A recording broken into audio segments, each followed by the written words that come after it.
پریشان حال مسمات عابدہ خاتون کی فریاد، 5 سال سے میری زندگی عذاب بن گئی، 5 سال سے میرے جگر کے ٹکڑے، میرے بچے غائب ہیں، کہاں ہیں مجھے کوئی پتہ نہیں، کس حال میں ہیں کوئی پتہ نہیں، میرے شوہر کو قتل کیا گیا اور الزام بھی مجھ پر لگا دیا اور الزام مجھ پر ہی لگایا گیا۔ نثار احمد قریشی، علی حسن عرف پپو، محمد جان سعید قریشی، محمد عرفان، انہوں نے میرے شوہر عبدالرحیم کو اغوا کر کے قتل کیا اور مجھ پر جھوٹا الزام لگا کر مجھے جیل میں بند کروا دیا۔ میرے جیل جانے کے بعد میری پوری ملکیت پر قبضہ کر کے میرے بچے غائب کر دیا اور مجھے بھی مارنے کی دھمکیاں دی جا رہی ہیں۔ میری جان کو خطرہ ہے، 5 سال سے میں اپنے بچوں سے دور ہوں، عدالتوں کے چکر کاٹ رہی ہوں، عدالت سے انصاف کی امید لگا کر بیٹھی ہوں۔ یہ ظالم لوگ میرے شوہر کا قتل کر کے میرے اوپر جھوٹا الزام لگا کر مجھے جیل کروا کر میری پوری ملکیت پر قبضہ کر کے میرے بچوں کو اغوا کر کے یرغمال بنا دیا۔ مجھے ڈر ہے کہیں میرے بچوں کو قتل نہ کر دے۔ یہ ظالم لوگ وزیر اعلیٰ Sindh, I G Sindh, D I G danger سے میری پرزور اپیل ہے کہ خدا را مجھے تحفظ دیا اور مجھے میرے بچے واپس دیے جائیں۔ رپورٹ کر رہے تھے چیف رپورٹر آغا زاہد۔ پیچھے نہیں چھوڑے، مجھے مارنے کی دھمکیاں دے رہے ہیں، جہاں جہاں دیکھو وہ میرے پیچھے پڑے ہوتے، کسی عدالتوں میں جاؤں تو باہر نکلوں تو وہاں پہ ان کی گنڈے میرے پیچھے ہوتے ہیں،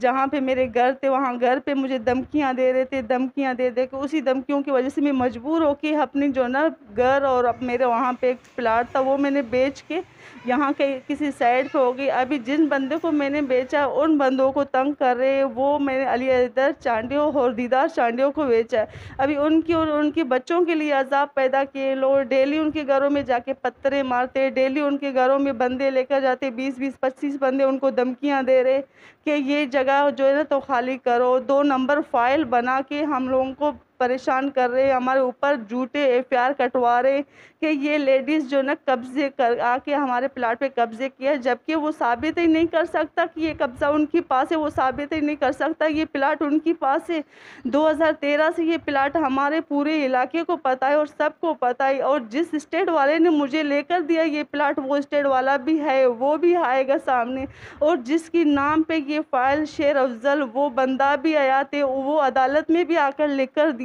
کہ یہ جو پلاٹ ہے میں نے موسمیات عابدہ کی شوہر کو دیا تھا، اور کچھ دن کے بعد عابدہ کی شوہر آ کے ٹرانسفر اپنی بیوی کے نام پہ کروا کے گئی۔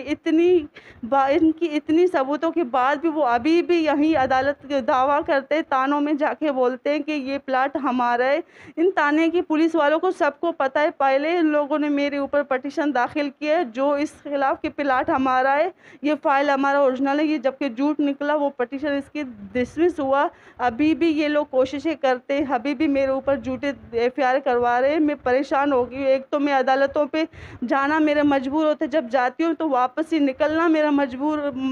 پریشانی ہوتا ہے کہ میں باہر نکلتی ہوں میرے پیچھے پڑتے ہیں، مجھے دھمکیاں دیتے ہیں مارنے کی، میرے گھر ڈھونڈنے کے چکر میں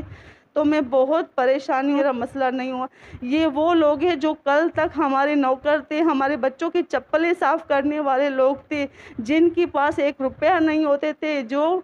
ٹرین کی پٹریوں پہ جا کے سگریٹ کے ٹوٹے ڈھونڈتے تھے، اپنی گزارا کرتے، ان بندوں کو ہم یہاں پہ لے کر آئے۔ وہ بندے آج ہم لوگوں کو نوکر بنا کے ہم لوگوں کو عذاب کر کے ہمارا زندگی برباد کر کے اپنا زندگی بنا کے بیٹھ گئے۔